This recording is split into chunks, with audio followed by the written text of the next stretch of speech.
So the goal for today is to get the engine out so I can paint the frame and do all this other stuff. First things first, gotta remove this old shitty chain. Now I already removed the Masterlink clip and I'm gonna hang on to this just because, you know, they're good to have around just in case. So now what I need to do is punch out these rivets. So I'm just going to use a screwdriver and a hammer in absence of a punch because I don't want to get up and get one. And that's literally the only reason why I'm doing it this way, because I am lazy. Let's see if we can get this started.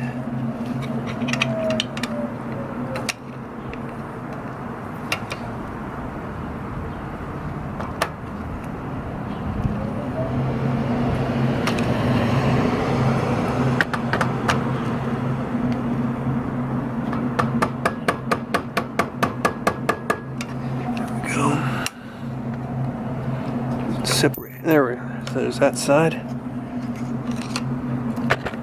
Just can we separate this an easy way, or are you going to be difficult? I bet you're going to be difficult because you're old and rusty, and you don't want to go. Okay, let's see if I can just pry it out. Nice thing about having new parts around is that you don't have to worry about if you break shit when you remove it, because it's going in the garbage anyways. Let's see.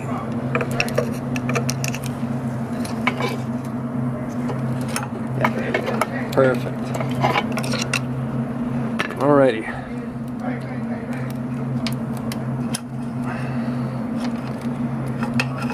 So there's that.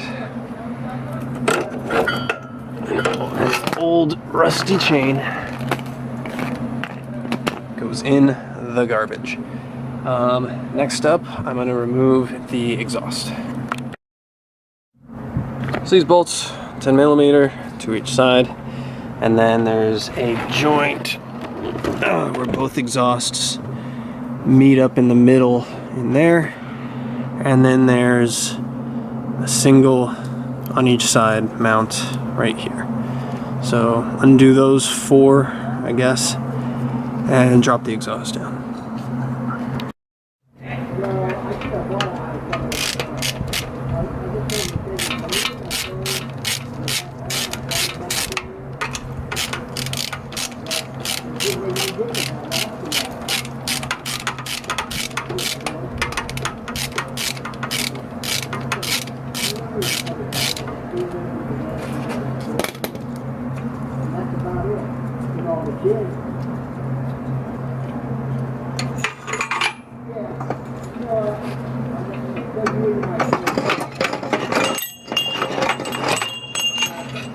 There we go.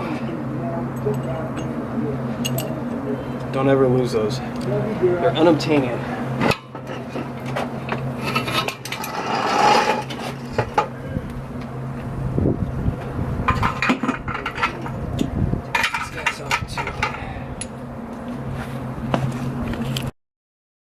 So looking at the stock exhaust, I guess you could say header pipes are in pretty good shape. I can clean those up pretty easily. It's just a little bit of surface rust and discoloration. Just a wire wheel and some mother's polish and some steel wool, and they'll be mirror shine. I am a little concerned with the mufflers. These are the stock mufflers. I want to preserve them, but that bit of rust eaten out there kind of concerns me. I don't know how I'm gonna get around that.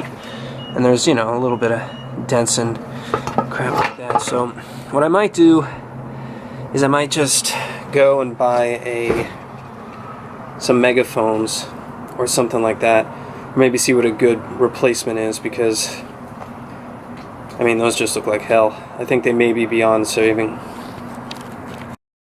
Of course, every part I take off gets put in a Ziploc bag and labeled exhaust, so won't lose it. Probably about that time, let's remove the battery box and the toolbox.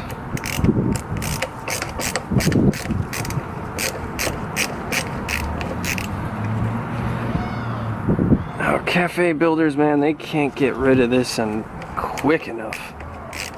They love having this space open, and frankly I do too, but I don't want to. I just built a cafe bike not too long ago, so I really don't want to do it again. But look at all that open space. Ooh. Coil, you're out of here. It's a little alarming that the vast majority of bolts on this bike holding key things on are really loose. So it's probably a really good thing that I'm going through this whole bike and stripping it all the way down. Probably not awesome that all this stuff is loosey-goosey. Oop, what's that? Oh, it's a spacer. Come on, man. Get out of there. Go to your new home in my Ziploc bag. There we go.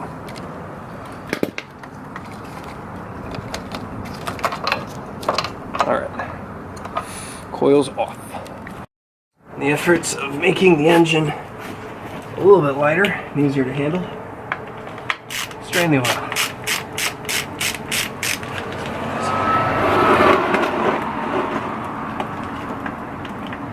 Oh, it's already started. Now this bike does not have a center stand, not because it wasn't deemed necessary by the factory, but because the previous owner deemed it unnecessary. So that's why. Let's take this off. Now the oil's drained. We're pretty much at the point where we're going to be starting to loosen up the engine. But a few more things to do. Footrests have to come off. Again, this is alarmingly loose, and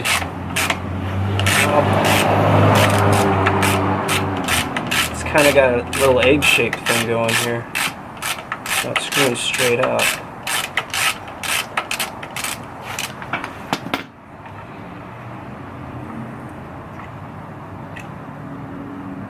Oh yeah, well it's damaged, that's why. I might just, there's a crack right there. If it's really an issue, I'll just re-weld it. No big deal. Let's do the other side. Alright, now it's time to remove the engine. I like to work, when I'm loosening up engine mount bolts, I like to work from the bottom up. Because if you work from the top down, at the very last bolt you're going to be taking off is this guy down here, and he's going to have the entire weight of the engine on that one bolt, and you're going to play hell getting that bolt off. So it's best, in my opinion at least, to work from the bottom up. So this bolt right here is the lowest engine mount. Then we have a bolt over here which also doubles as the frame ground for the battery, and there's two bolts holding this bracket on this side. Then we have the front mounts here, and there's obviously one on each side. Same as here, there's another one over there. And then there's a top engine mount right up here. So I'm going to go ahead and get started removing these, and that looks like a 14. Let's see.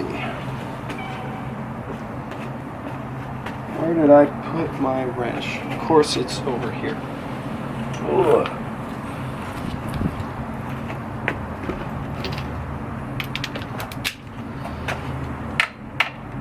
Nope, it's a 17.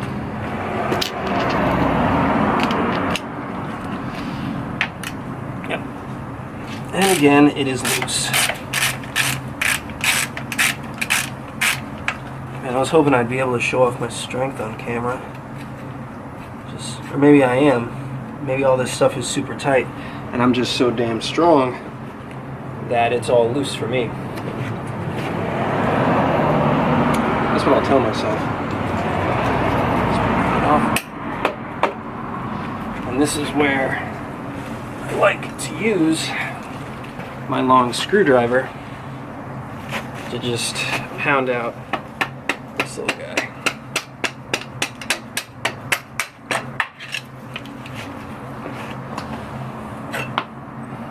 There we go. And this little rubber bushing came with it. That was on the left side, so I'm just gonna thread it on there so don't forget. And also, every bolt I take off, the nut and washer gets threaded onto it. It's not just going to be loose in there. So I know for sure when I go to put this back together, that washer goes here, that nut goes there, that spacer goes there. Alrighty, what's next?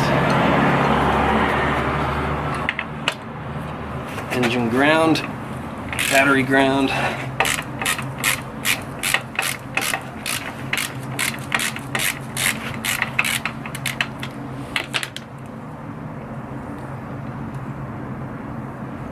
Buddy.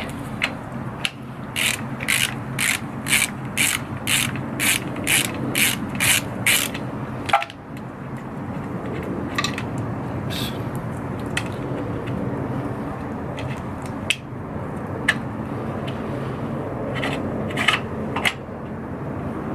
Cool.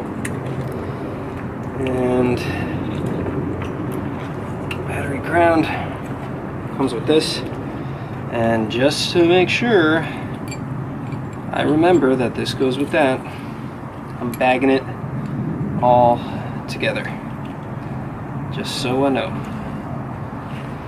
Now let's get these guys off. These look like new bolts, and also they're 14s. Let's see. So nice thing, like what I like about the teardown, okay, maybe they're 12s.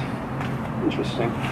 What I like about teardowns is you start to find like what the previous owner did, and like kind of get a glimpse into their mind a little bit. To see like how detail oriented they are. You know, this is a 13. I don't know where my 12 went. But that'll work. Yeah, you get to see like, you know, what was fixed, what wasn't fixed. You get to see where they lied to you in the buying process of like, oh yeah, this is new, or this isn't new, or hello. I don't know where that goes. I'm just gonna put it all together. Every bolt gets screwed back into its home. Let's do the other side. This. Oh, okay. So there's no bolts to be removed on the left-hand side, so that must mean that the engine is meant to come out the right. And if I looked at the shop manual, it would just straight up tell me that. But I think I'm a cool guy and refuse to look at it. Unless I absolutely need to. Alright, front mounts are coming off. I love that sound.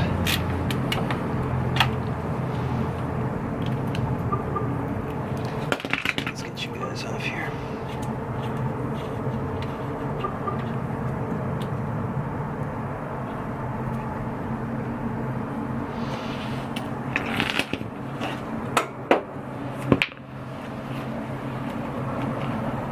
It's going to need a little bit more convincing.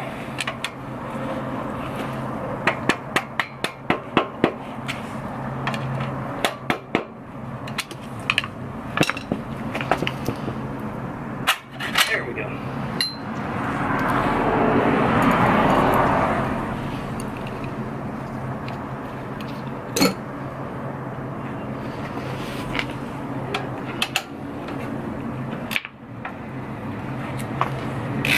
Oh, interesting. This one doesn't go to the other side. Cool. Alright. Whatevs. That's probably a 17.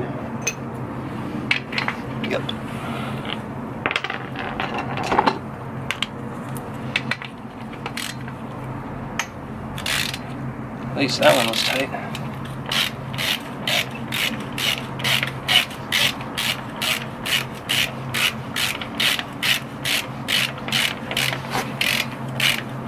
Okay, it's rotating on the other side, so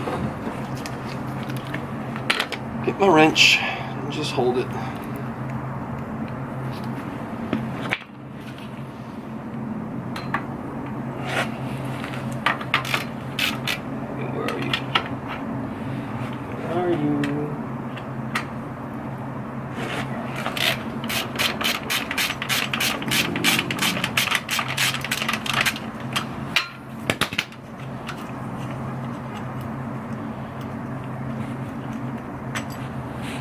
Side. That's the front mount.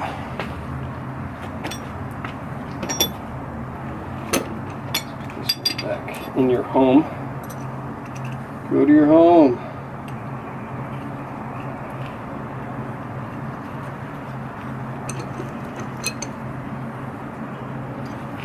And let's get the other side.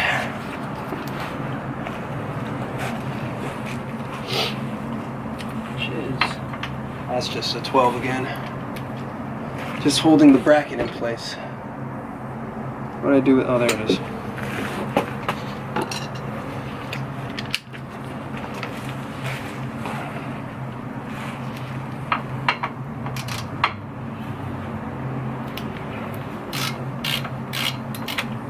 Hey.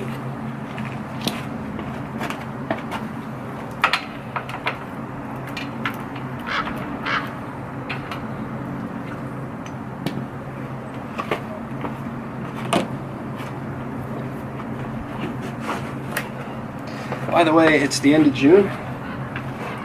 Yesterday was the summer solstice. Longest day of the year. And as you can see, I'm wearing 2 layers of clothes because it's 55 degrees. Gotta love the Bay Area, right? Alright, top mount's coming off. And for whatever reason, this top mount only has 2 bolts holding it in. Lord knows why. It's supposed to be 3, and there's 2. Alright, this one's rotating on the other side. This.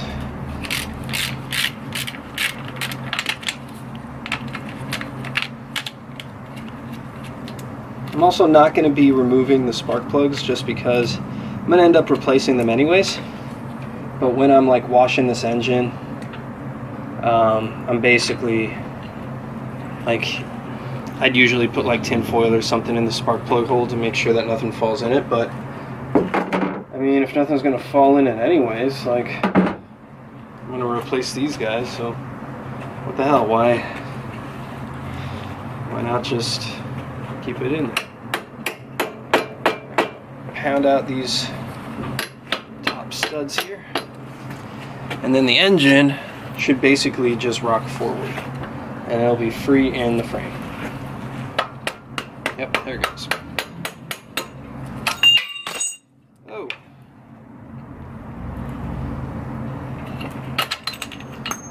Cool. So the engine is now free. So I'll show you how I get rid of it, get it out of there, and how I transport it around next. It's probably a good idea to screw off these reflectors because the engine will probably destroy them when it's coming out, so just unscrew it. And have one roll down the street, that helps too.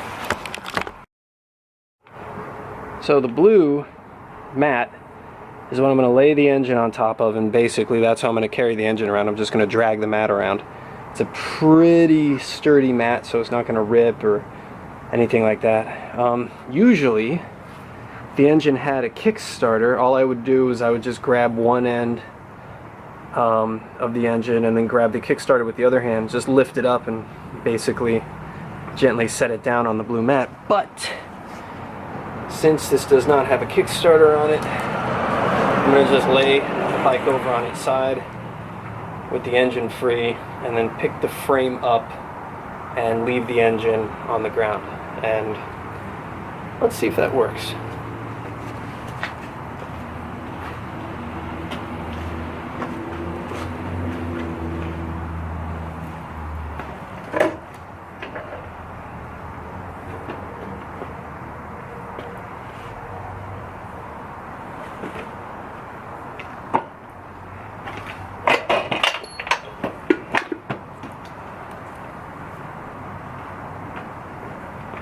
this just fell off. It's part of an engine mount. Let me just bag that real quick. It's also a good reason why you drain the oil. Because otherwise it'd be spilling all over the place right now. Alright.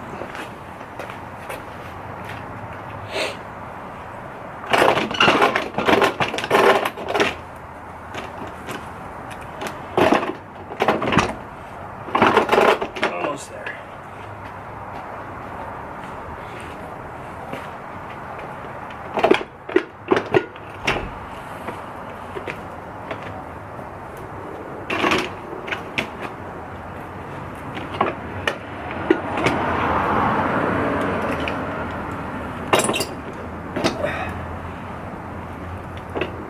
Come on.